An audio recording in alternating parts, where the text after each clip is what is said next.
Mola wetu tunakuomba usituache katika wakati unaokuwa mgumu.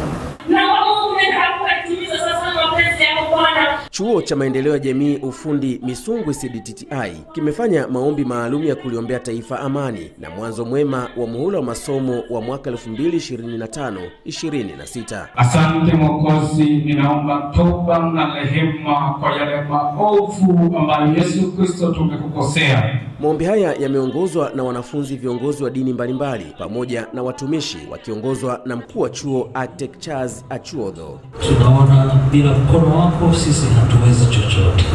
Usinyamaze Bwana, ajili ya Tanzania. Maana Bwana Yesu ulikufa pale msalabani. Ulianunua makabila yote na mataifa yote kwa ajili ya Bwana, kwa ajili ya damu yako.